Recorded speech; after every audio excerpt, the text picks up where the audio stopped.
বাংলাদেশের সবচাইতে বড় গ্রহণযোগ্য, সবচাইতে বড় মুহাব্বত, ভালোবাসা, আকীদার একটা জায়গা তুরাগ নদীর তীরের টঙ্গীর ময়দান।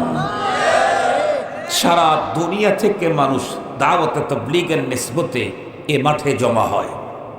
এদেশের রাজনৈতিক নেতা যে যে দল করুক না কেন, মুমিন যদি হয়ে থাকে, মুসলিম যদি হয়ে থাকে, দেখেছি টঙ্গীর এই ইজতেমার, এই ময়দান, এই ইজতেমার প্রতি এতটাই ভক্তি, শ্রদ্ধা, ভালোবাসা, দুর্বলতা, রাষ্ট্রপ্রধান পর্যন্ত দোয়াতে অংশগ্রহণ করার জন্য আগায় আসত। বিরোধী দলের নেতা তারাও সেখানে অংশগ্রহণ করত। আজকে সেই ময়দানটাও জুলমান আর একজন দ্বীনী ভাইয়ের রক্তে রঙিন হয়ে গেল। সেই ময়দানটাও, মুহতারাম হাজিরিন, খুব ভালো করে কথাগুলি বুঝবেন। রাজনৈতিক প্রতিপক্ষ হওয়ার কারণে আমি তাকে মেরে ফেলছি। আমি জিজ্ঞেস করতে চাই, পৃথিবীর যে কারো দ্বারায় এই অপরাধ সংগঠিত হতে পারে মেনে নিলাম, কিন্তু যেই লোক বলবে আমি আল্লাহ মানি, পরপার মানি, আখেরাত মানি, জান্নাত মানি, জাহান্নাম মানি, এক কথা যে বলবে আমি মুমিন, তার পক্ষে আর যাই হোক কোনোদিন কোনো মানুষ খুন করা সম্ভব হবে না। কেন? আপনাদেরকে একটা সহজ মেসাল দিলে বুঝবেন।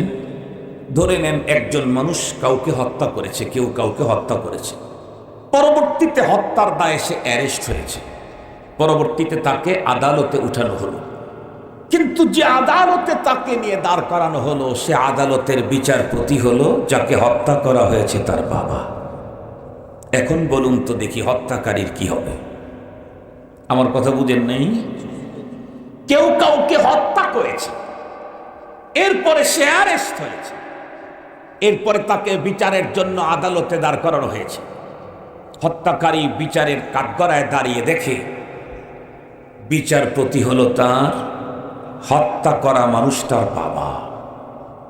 এই লোকটার যা হবে, এই পৃথিবীর ইমানদার যারা আর একজন মুমিনকে হত্যা করেছে তার অবস্থা আল্লাহর আদালতে তাই হবে। আমি যাকে হত্যা করলাম, পরপারে যারা আদালতে দাঁড়াবো, আমি তো তার বান্দাকেই হত্যা করে এসেছি। আজকে বিচারপতি কে? যার কাছে তামাম দুনিয়ার চাইতে একজন ইমানদারের জানের দাম অনেক বেশি, তার আদালতে গিয়ে আমি দাঁড়ায় গেলাম তার বান্দাকে হত্যা করে, কি হবে আমার? মুসলমান ভাইরারে আমার কথা ভালো করে বুঝবেন। আমি আমার ব্যক্তিগত তরফ থেকে একটা কথাও এই প্রসঙ্গে বলবো না। ইনশাআল্লাহ যা বলবো আল্লাহর কোরআন থেকে আর তাফসীর থেকে, সাহাবায়ে কেরামের বর্ণনা থেকে বলবো। ভালো করে বুঝবার জন্য চেষ্টা করবেন। আল্লাহ পাক রব্বুল আলামিন বলেন, আল্লাহ পাকের বর্ণনার শব্দগুলা একটু, বক্তব্যের শব্দগুলা একটু নজর করবেন। আল্লাহ পাক বলেন, মা কানা লিমুমিনিন আইয়াকতুলা মুমিনা। রবের প্রথম কথাই হলো মা কানা লিমুমিন আইয়াকতুলা মুমিনা। একজন মুমিন আর একজন, আমাদের দাম আল্লাহ পাকের কাছে কি পরিমাণ! পৃথিবীতে সাজাইলেনই মানুষের জন্য, কি পরিমাণে দাম! পয়গম্বরের এক হাদিসে পয়গম্বর বর্ণনা করেন, তাম দুনিয়াটাকে ধ্বংস করে দেওয়া আল্লাহর কাছে আসান একজন ইমানদারের জীবন বোধ করার চাইতে। মনে হয় কথাটা বুঝেন নাই। একজন ইমানদারের জীবন বোধ করা এর চাইতে আল্লাহ পাকের কাছে তামাম দুনিয়াটাকে ধ্বংস করে দেওয়া আসান। তাও যদি না বুঝে থাকেন, আর একটা হাদিস বলি, নবীজি বলেন, একজন ইমানদারকে হত্যা করতে যদি তামাম পৃথিবীর সকল মানুষ অংশগ্রহণ করে, একজন মুমিনের হত্যার দায়ে দুনিয়ার সকল মানুষকে আল্লাহ জাহান্নামের আগুনে দিবে। এখনো কি বুঝে আসে নাই? আল্লাহ পাকের কাছে একজন মানুষের কি পরিমাণে দাম! কিন্তু দুঃখের সাথে বলতে হয়, রব যেই জাতির জন্য জমিন সাজালেন, আসমান, গ্রহ, নক্ষত্র, দুনিয়া সবকিছু তৈরি করলেন, সৃষ্টির শ্রেষ্ঠ মানুষ, আজকের পৃথিবীতে সেই মানব হত্যার মহৎ উৎসব চলতে আছে সারা দুনিয়া। মানুষকে হত্যা করার উৎসব চলতেছে, প্রতিযোগিতায় নেমেছে কে কত বেশি হত্যা করতে পারে। তাকায় দেখেন তামাম ওয়ার্ল্ডের দিকে, ইউক্রেন কত লম্বা টাইম হয় যুদ্ধ চলতেছে। তাকায় দেখেন সিরিয়া একটু হলেও মুক্ত হয়েছে।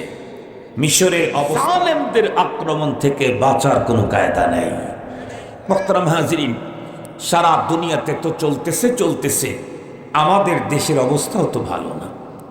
খুব ভালো করে বুঝবেন, আমরা আমাদের দেশে কি দেখি, পেপার পত্রিকা সোশ্যাল মিডিয়াতে দেখি, ব্রিফকেসের ভিতরে লাশ, ফ্রিজের ভিতরে লাশ, ড্রেনের ভিতরে লাশ, কথা বলেন না কেন, আখ্যাতের ভিতরে লাশ, পাটক্ষেতের ভিতরে লাশ, ছিনতাই করতে গিয়ে ছুরিকাঘাতে হত্যা, ডাকাতি দিতে গিয়ে হত্যা, মাত্র 1 বিঘা জমিনকে কেন্দ্র করে হত্যা, ভাই ভাইয়ে দ্বন্দ্ব হত্যা, স্বামী স্ত্রীকে হত্যা, স্ত্রীর পরকীয়ায় স্বামী হত্যা। কথা বলেন, এগুলি ঘটতেছে না আমাদের দেশে? এগুলি ঘটতেছে প্রতিনিয়ত, দেখতেছি আমরা। নিজ দলের দ্বারায় নিজ দলের নেতাকর্মী হত্যা, খুন। আপনি বলুন, আমি যেই পার্টি করি সেই পার্টির কাছেই যদি আমার জীবন নিরাপদ না থাকে, তাহলে পৃথিবীর নিরাপদ পাবো কোথায়? নিরাপত্তা আমার আছে কোথায়?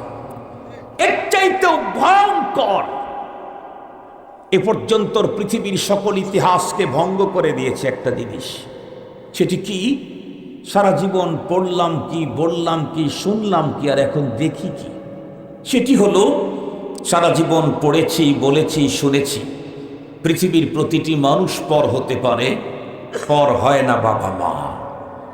জীবনে দেখেছি বহুবার, কোনো একজন যুবতী মা মাত্র একটা বাচ্চা জন্মের পরে স্বামী যদি মারা গেছে, শুধুই বাচ্চার লাইফের দিকে তাকায় মা তার টোটাল জীবন যৌবনটাকে সন্তানের পিছিয়ে বিলিয়ে দিয়েছে, বিয়েটা পর্যন্ত করে নাই। এই জাতীয় মা আমার দেশে হাজার হাজার আছে না? আছে। দেখেছি মা নিজের জীবন দিয়েছে, তবু সন্তানকে রক্ষা করার চেষ্টা করেছে। এখন কি দেখি? সেই দেশ সেই মাটি, সেই দেশ সেই মাটি। কিন্তু এখন কি দেখি?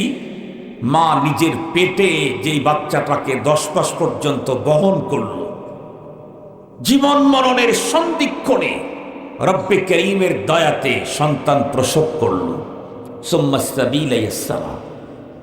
সেই মা কর্তৃক আজকে পরকীয়ায় নিজের সন্তান হত্যার মতো জঘন্যতম লজ্জাজনক কথাও আমরা শুনতে পাই। বলুন, মার কোলে যদি সন্তান নিরাপদ না হয়, পৃথিবীতে মানুষের নিরাপত্তাটা কোথায়? শুধু তাই নয়,